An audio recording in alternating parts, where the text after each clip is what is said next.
Do tej pory dowiedzieliśmy się, że piraci nie należą do najbystrzejszych ludzi na świecie, ale atakowanie marynarki wojennej Stanów Zjednoczonych przy użyciu małej łodzi i kilku karabinów? Dajcie spokój. Spójrzmy na 12 sytuacji, w których somalijscy piraci uznali za świetny pomysł wdać się w konflikt z najsilniejszymi potęgami militarnymi na świecie. Niektórzy stracili życie, a niektórzy trafili do więzienia mając zaledwie 15 lat. Zanurzmy się w tę historię. Oglądaj do końca, żeby poznać najbardziej szokującą historię. Napisz komentarz pirat i zostaw łapkę w górę, a przypnę Ci serduszko.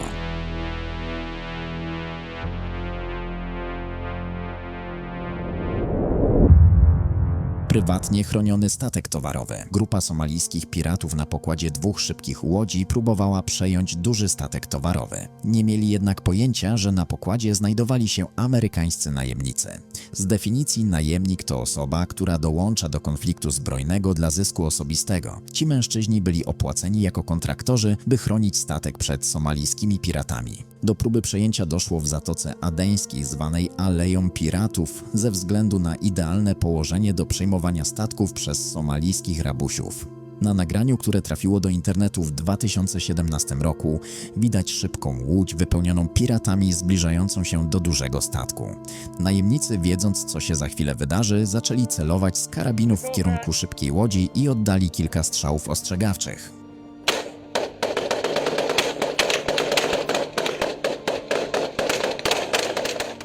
Gdy tylko padły strzały ostrzegawcze, najemnicy zrozumieli, że mają do czynienia z piratami w niemal samobójczej misji. Ludzie ci nie mieli nic do stracenia i zrobiliby wszystko, by dostać się na statek. Chwilę później łódź piratów uderzyła w burty statku i straciła napęd, co dało najemnikom idealną okazję, by zakończyć starcie w zaledwie kilka sekund. Zaczęli strzelać seriami, zabijając wszystkich piratów na łodzi, która zaczęła dryfować za statkiem na otwartym morzu. Gdy najemnicy sądzili, że to już koniec, zauważyli kolejną szybką łódź podpływającą z tego samego kierunku. Doświadczeni tym, co właśnie się stało, od razu otworzyli ogień z dystansu. Kiedy piraci z drugiej łodzi zobaczyli los swoich towarzyszy, natychmiast zawrócili i zniknęli. Somalijscy piraci powinni byli mieć lornetki, by wiedzieć, z kim nie warto zadzierać. USS Nicholas pod ostrzałem. Somalijscy piraci często słyną z niskiego ilorazu inteligencji, ale najgorsze jest to, że nie próbują tego nawet ukrywać. 1 kwietnia 2010 roku mała łódź motorowa z somalijskimi piratami na pokładzie postanowiła spróbować szczęścia pod osłoną nocy. Początkowo wydawało się, że los im sprzyja, bo wkrótce zauważyli jednostkę pływającą po wodach Oceanu Indyjskiego. Gdy dopłynęli bliżej, piraci wyciągnęli karabiny i zaczęli strzelać do statku bez chwili wahania. Po chwili odkryli jednak, że mieli najgorszego możliwego pecha. Okazało się bowiem, że otworzyli ogień do okrętu marynarki wojennej Stanów Zjednoczonych USS Nicholas. Trudno stwierdzić, kto był bardziej zaskoczony. Piraci, gdy zdali sobie sprawę, że zaatakowali okręt jednej z najsilniejszych armii świata, czy może załoga USS Nicholas, która zauważyła, że została ostrzelana przez zaledwie kilku piratów na maleńkiej łódce. Dla żołnierzy marynarki USA cała sytuacja była raczej powodem do ironicznego uśmiechu, podczas gdy piraci nie mieli już się z czego śmiać, ponieważ ich łódź została natychmiast unieszkodliwiona i rozerwana na kawałki. Po zniszczeniu łodzi personel marynarki wojennej zatrzymał 3 piratów, a w ciągu kolejnych minut odnalazł jeszcze 2 na tzw. statku matce w pobliżu. Rzecznik marynarki przyznał, że nie do końca wiedziano, co z nimi zrobić, natomiast Doug Burnett, ekspert prawa morskiego ze znanej na całym świecie kancelarii, stwierdził, że cała piątka powinna zostać oskarżona o piractwo i sądzona w Stanach Zjednoczonych. Napisz w komentarzu, co ty byś zrobił z tą piątką piratów. Pamiętaj, to tylko opinia, ale jesteśmy ciekawi twojego zdania. 14 grudnia 2023 roku 6 somalijskich piratów porwało statek handlowy MV Ruan pływający pod banderą Malty wraz z 18 członkami jego załogi, około 240 km od wybrzeża Somalii. Natychmiast po zauważeniu obcych osób wchodzących na pokład, załoga wysłała sygnał Mayday przez portal operacji handlu morskiego Zjednoczonego Królestwa, informując, że 6 nieznanych osób przedostało się na statek. Najlepsze, co mogą zrobić członkowie załogi w takiej sytuacji, to zamknąć się w bezpiecznym pomieszczeniu i właśnie tak postąpiła załoga MV Ruan.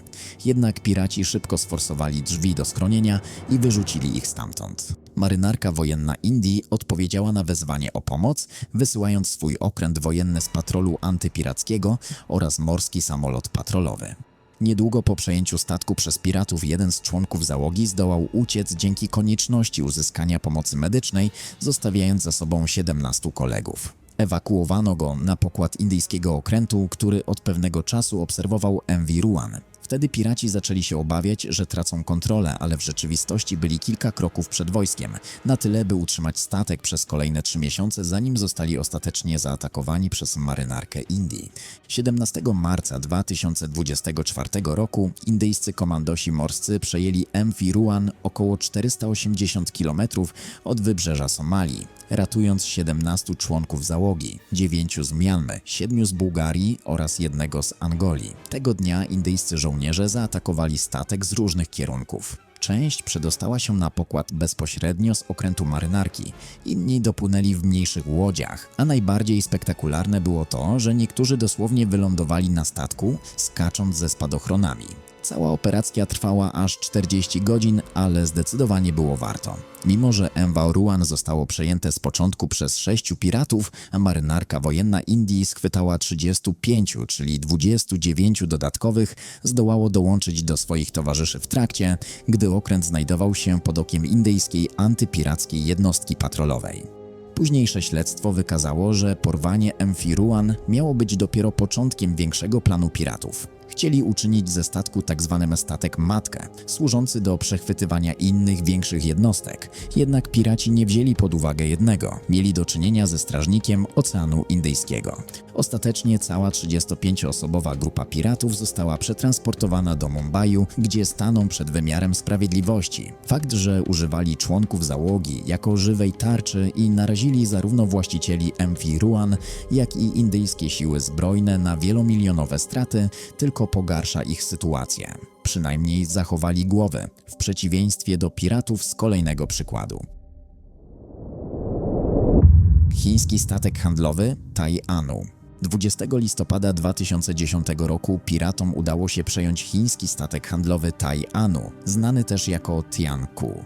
Tym razem nie byli to ci naiwni piraci, którzy próbują porwać statek z gołymi rękami. Ci mieli na wyposażeniu karabiny szturmowe, granaty oraz rakiety przeciwpancerne. Załoga statku zrobiła wszystko, co w jej mocy. Wysłała sygnał Mayday, wyłączyła silniki, ukryła się w pomieszczeniu bezpieczeństwa i czekała na ratunek. Okręty ratunkowe z innych krajów nie mogły jednak dotrzeć do Tai Anu, który znajdował się pod nieustającym ostrzałem piratów. Kiedy władze chińskie dowiedziały się o ataku, zachowały się inaczej niż na przykład marynarka wojenna Indii w poprzedniej historii. Nie chciały tracić ani minut, ani dni, a tym bardziej miesięcy. Chińska marynarka wojenna, wspomagana przez siły powietrzne oraz kilka szybkich łodzi wypełnionych żołnierzami, natychmiast ruszyła w stronę przechwyconego statku, nie tracąc ani chwili. Gdy tylko dotarli do Tai Anu, Chińczycy błyskawicznie weszli na pokład i wtedy zaczęła się prawdziwa akcja. Żołnierze dokładnie przeszukiwali każdy zakamarek statku, poruszając się bardzo ostrożnie w wąskich korytarzach. Wyposażeni w karabiny M4A1 i wspierani przez snajperów z jednostek marynarki, szybko opanowali całą jednostkę. Ku ich częściowemu rozczarowaniu okazało się, że piraci opuścili Tai Anu, zabierając ze sobą niewielki łup znaleziony w kabinach załogi. Uciekli w popłochu, gdy tylko usłyszeli nadlatujące helikoptery oraz zobaczyli zbliżające się okręty marynarki, wskoczyli wtedy do swoich szybkich łodzi i zniknęli. Na pokładzie pozostały ślady po rakietach przeciwpancernych, dziury po kulach i broń biała, której piraci używali podczas ataku. Zespół medyczny musiał zdezynfekować wnętrze statku, a kiedy załoga nieco się uspokoiła, Tai Anu wznowił swoją podróż. Tak właśnie powinno reagować państwo, gdy jego statek zostaje porwany przez somalijskich piratów. Po co tracić miesiące, skoro można zakończyć sprawę w zaledwie kilka godzin? Ale to nic w porównaniu z tym, co zobaczysz za chwilę. Operacja Dawn 8 MV Bengal Laurel. 20 stycznia 2011 roku królewska marynarka wojenna Malezji przeprowadziła operację militarną zwaną Operacją Dawn 8. Jej celem było odbicie chemikaliowca MV Bengal Laurel, pływającego pod panamską banderą, zarejestrowanego w Japonii, lecz obsługiwanego przez malezyjską załogę. Na pokładzie tego statku znajdował się ładunek wart niemal 10 milionów dolarów, m.in. oleje smarne oraz etylen. 18 somalijskich piratów postanowiło przejąć kontrolę nad tankowcem znajdującym się w okolicach Singapuru, około 600 km od wybrzeży Omanu. 7 z nich, uzbrojonych w karabiny AK-47 oraz pistolety, podpłynęło do statku w szybkich łodziach. Aby zastraszyć załogę, piraci oddali serię chaotycznych strzałów. Chociaż wywołali panikę, 23 osoby z załogi MV Bengal Laurel nie zamierzały się poddać i zostać zakładnikami. Uaktywniły za to specjalny system zabezpieczeń, który wyłączył wszystkie światła na statku oraz zatrzymał silniki. Załoga schroniła się w specjalnie zaprojektowanym pomieszczeniu w pobliżu maszynowni, czekając na ratunek. Gdy tylko do malezyjskich służb dotarł sygnał Mayday, zespół zabezpieczający statki, tzw. Malaysian Ship Protection Team, natychmiast zareagował i wysłał w rejon ataku helikopter Phoenix oraz 14 żołnierzy sił specjalnych w 2 szybkich łodziach. Mimo że noc utrudniała poszukiwania statku ze względu na wyłączone oświetlenie, malezyjskim siłom udało się go w końcu zlokalizować. Z helikoptera otworzono ogień z 20 mm karabinu maszynowego, aby zastraszyć piratów i odciągnąć ich od pokładu, podczas gdy specjalne oddziały rozpoczęły wymianę ognia z napastnikami. W wyniku starcia 3 piratów zostało rannych, a całą 7 obecnych na statku schwytano. Wśród zabezpieczonej broni znajdowały się karabiny AK-47, zmodyfikowany AKM oraz radzieckie pistolety. Piraci byli w wieku od 15 do 35 lat i żaden z nich nie posiadał przy sobie żadnych dokumentów tożsamości. Po przybyciu do portu w Klang poddano ich badaniom lekarskim i umieszczono w areszcie w Bukit Jalil na podstawie 7-dniowego nakazu zatrzymania. Za próbę uprowadzenia MV Bengal Laurel, co w świetle malezyjskiego prawa grozi nawet karą śmierci, ostatecznie 4 piratów skazano na 4 lata więzienia, a pozostałych 3 usłyszało wyrok 7 lat. Operacja Atalanta. Od grudnia 2008 roku do kwietnia 2009 roku państwa takie jak Holandia, Hiszpania, Grecja i Stany Zjednoczone prowadziły wzmożone patrole na Oceanie Indyjskim w ramach tzw. Operacji Atalanta. Ta operacja, uruchomiona w grudniu 2008 roku, miała na celu ochronę statków zmierzających do Somalii oraz transportów humanitarnych. 29 marca 2009 roku niemiecki tankowiec należący do marynarki wojennej o nazwie Spad został zaatakowany przez 7 somalijskich piratów, którzy podpłynęli w małej łodzi. Nie wiedzieli, że trafili na najgorszy możliwy cel, ponieważ ten niemiecki tankowiec aktywnie uczestniczył w operacji Atalanta. W tamtym czasie na pokładzie znajdowało się 40 członków załogi oraz dodatkowo 12 ochroniarzy. Gdy tylko piraci podpłynęli do tankowca, od razu otworzyli ogień i spróbowali wejść na pokład. Jednak ochrona statku odpowiedziała ogniem, co skłoniło piratów do krótkiej refleksji nad dalszym atakiem. Mimo to zdecydowali się kontynuować próbę porwania. Natychmiast po odebraniu sygnału Mayday grecki okręt Sara wyruszył na pomoc wraz z hiszpańskim śmigłowcem wojskowym. Gdy zbliżyli się do atakowanego tankowca, somalijscy piraci zauważyli nadciągające posiłki i rozpoczął się pościg. Nie trwał on jednak długo, bo już po kilku godzinach niemiecka marynarka wojenna Rheinland FS zdołała zatrzymać pechową grupę. Cała 7 piratów została pojmana i przetransportowana do Niemiec. NATO powstrzymuje atak piratów na norweski statek. 18 kwietnia 2009 roku grupa somalijskich piratów zaatakowała norweski tankowiec MV Front Arden w Zatoce Adeńskiej i był to dla nich kolosalny błąd. Gdy tylko załoga tankowca zauważyła zbliżających się piratów, niezwłocznie nadała sygnał Mayday. Na szczęście w pobliżu znajdował się brytyjski okręt RFA Wave Knight, którego załoga natychmiast rozpoczęła pościg za niewielką łodzią motorową wypełnioną somalijskimi piratami. Ucieczka trwała kilka godzin. W momencie, gdy piraci sądzili, że Brytyjczycy się zniechęcą, do pościgu dołączyły okręty kanadyjskie Winnipeg i amerykańskie Halberton. Przerażeni piraci próbowali dotrzeć do portu Bosaso w Somalii, jednak w pewnej chwili usłyszeli strzały ostrzegawcze. Kule przelatujące blisko nich uświadomiły im, że ucieczka nie ma sensu. Zatrzymali łódź i poddali się po 7 godzinach dramatycznego pościgu. Gdy kanadyjscy żołnierze weszli na pokład łodzi piratów, znaleźli granatniki przeciwpancerne pancerne i inną broń. Co więcej, okazało się, że piraci pozbyli się sporej części uzbrojenia, wyrzucając je do morza w trakcie ucieczki. Niestety żołnierze Kanady nie mogli dokonać aresztowania z powodu braku odpowiednich uprawnień prawnych do zatrzymania napastników. W rezultacie piraci zostali zwolnieni. Aris 13. 13 marca 2017 roku. Somalijskim piratom udało się wówczas przejąć chemikaliowiec zarejestrowany w cieśninie korskiej, Koros. Było to pierwsze udane porwanie dużej jednostki handlowej od 2012 roku. Grupa piratów poruszająca się na 2 szybkich łodziach podpłynęła do statku Aris 13 i szybko weszła na pokład. Załodze udało się co prawda wysłać sygnał Mayday, ale piraci wyłączyli system namierzania statku i zakotwiczyli jednostkę niedaleko miejscowości Aula. Piraci spędzili na uprowadzonym statku 3 dni. 16 marca doszło do intensywnej strzelaniny między nimi a morskimi siłami policyjnymi Puntlandu, po czym zaczęły się gorączkowe negocjacje z udziałem lokalnej starszyzny i samych piratów. Można by się spodziewać, że piraci zażądają okupu, lecz ostatecznie nie przyjęli go. Zamiast tego odkryto, że pewien somalijski biznesmen wynajął wcześniej Aris 13, co zdecydowanie wpłynęło na dalszy rozwój sytuacji. Nie oznacza to, że piraci kierowali się dobrem Somalii. Raczej doszli do porozumienia z miejscowymi wpływowymi przedsiębiorcami, co skłoniło ich do oddania statku bez pobierania okupu. Jak się później okazało, Aris 13 nie zastosował się do zasad tzw. najlepszych praktyk żeglugowych. Zgodnie z nimi nie powinno się płynąć wolno i blisko brzegu w rejonach zagrożonych piractwem, bo to naraża jednostkę na atak. Akcja ratunkowa Genua 4. 17 grudnia 2008 roku chiński statek rybacki należący do korporacji China Communications Construction został porwany w drodze powrotnej do Szanghaju przez 9 uzbrojonych somalijskich piratów. W ich arsenale znajdowały się m.in. wyrzutnie rakiet i ciężkie karabiny maszynowe. Widząc, że zbliżają się piraci, załoga natychmiast nadała sygnał Mayday. Marynarze wiedzieli jednak, że zanim otrzymają wsparcie, minie jeszcze sporo czasu, a oni sami będą musieli stoczyć ciężką walkę.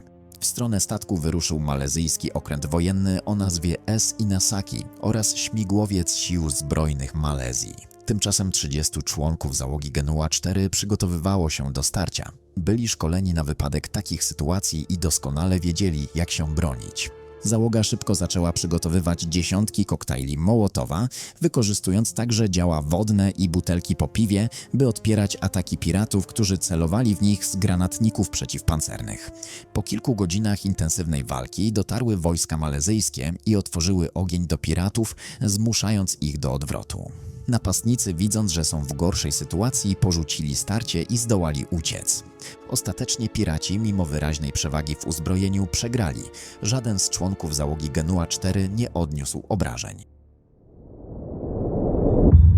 Brytyjska marynarka zatapia piracką łódź. Brytyjska Royal Navy przez większą część okresu od XVIII do wczesnych lat XX wieku była uważana za siłę rządzącą na morzach. Do dziś cieszy się opinią jednej z najpotężniejszych morskich potęg na świecie. Tymczasem somalijscy piraci, którzy w 2010 roku próbowali porwać statek handlowy w Zatoce Adeńskiej, przekonali się o tym w bolesny sposób. Hiszpański samolot patrolowy dostrzegł 2 łodzie, które mogły należeć do piratów i powiadomił o tym Brytyjczyków. Ci, nie tracąc ani sekundy, zwodowali 2 szybkie łodzie pościgowe i ruszyli w pogoń. Piraci próbowali uciec na swoich słabo uzbrojonych jednostkach, jednak ścigani przez Brytyjczyków nie mieli szans. Gdy zobaczyli, że nie zdołają umknąć, wyłączyli silnik, podnieśli ręce i oczekiwali na konfrontację. Po wzięciu piratów do niewoli żołnierze Royal Navy znaleźli pokaźny arsenał, haki abordażowe, granatniki przeciwpancerne, karabiny maszynowe, amunicję oraz zapasy paliwa. Warto zapamiętać nazwę okrętu HMS Portland, ponieważ to on zniszczył jedną z łodzi piratów, wysadzając ją w powietrze.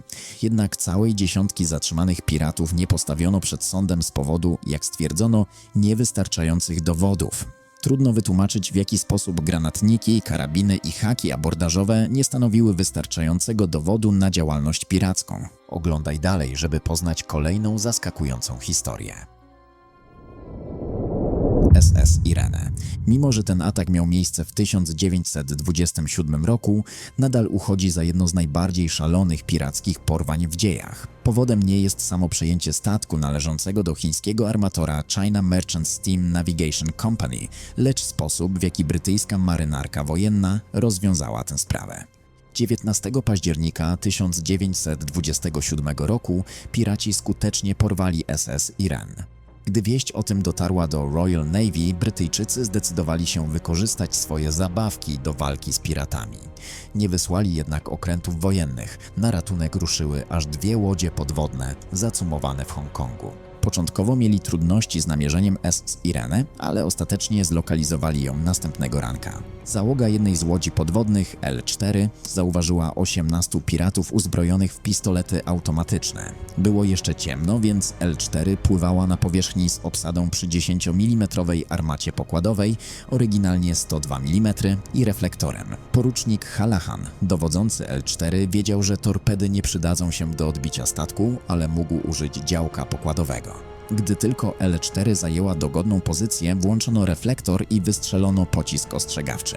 Piraci zignorowali go, więc Hallahan kazał oddać strzał bojowym, który przebił burtę statku i zabił jednego z piratów. Mimo to pozostali napastnicy nadal nie zamierzali ustąpić i próbowali dopłynąć do brzegu, co rozłościło Hallahana. Działko kalibru 102 mm zaczęło ostrzeliwać Irenę, a druga łódź podwodna L5 również ustawiła się w pozycji do ataku. Porucznik Hallahan dał sygnał L5, że z Irene spuszczane są szalupy ratunkowe i że zamierza podejść, by ewakuować rozbitków. Obie łodzie podwodne wypuściły niewielkie łodzie z jednym oficerem i jednym marynarzem na każdej z nich, aby wejść na pokład płonącego statku. Piraci przeczekali ten ruch, ukrywając się, a gdy Brytyjczycy zbliżyli się dostatecznie blisko, nagle otworzyli ogień. Na szczęście ich celność pozostawiała wiele do życzenia i nikogo nie trafili, a Hallahan postanowił ratować swoich ludzi, zawracając łodzie podwodne i wznawiając ostrzał z dział pokładowych. Po kilku kolejnych salwach trafiono w łatwopalny ładunek na Irenę, co doprowadziło do wybuchu i rozświetlenia morza.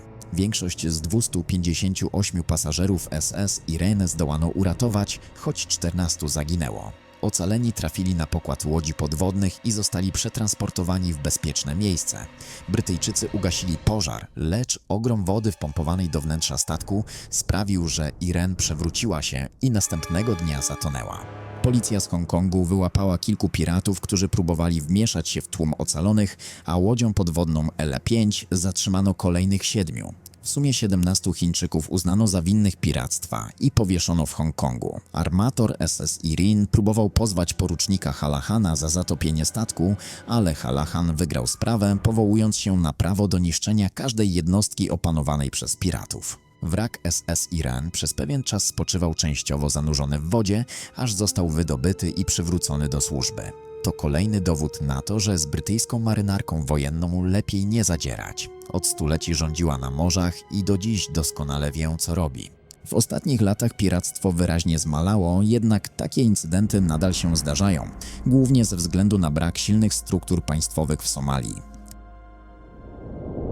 Holenderscy Marines odbijają irański statek rybacki. W kwietniu 2011 roku 18 somalijskich piratów próbowało przejąć irański statek rybacki u wybrzeży Somalii, nie podejrzewając, że ich atak może zakończyć się stratami w ludziach. Gdy załoga statku zobaczyła zbliżających się napastników, natychmiast nadała sygnał Mayday, lecz nikt nie spodziewał się, że pomoc nadejdzie tak szybko.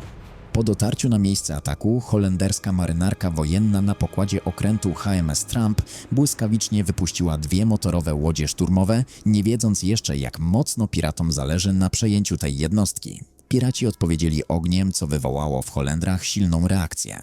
Żołnierze piechoty morskiej Holandii natychmiast ruszyli z odwetem na opanowaną przez piratów irańską łódź, wywołując zażartą strzelaninę. Holenderscy Marines przejęli kontrolę nad statkiem, zatrzymując 6 piratów, podczas gdy 10 innych próbowało uciec w szybkiej łodzi. Ci również zostali schwytani. Jednak nie wszyscy napastnicy mieli szczęście trafić do aresztu. W trakcie wymiany ognia zginęło bowiem 2 piratów. Rzeczniczka holenderskiego Ministerstwa Obrony Marloes Visa wyjaśniła, że ciała zabitych piratów pozostawiono w wodzie aż do momentu, gdy można było przetransportować całą somalijską grupę na ląd. Powodem były bardzo wysokie temperatury, które uniemożliwiały przechowywanie zwłok na pokładzie. Po dotarciu do brzegu ranni piraci otrzymali opiekę medyczną, choć wciąż nie było jasne, czy zostaną postawieni przed sądem.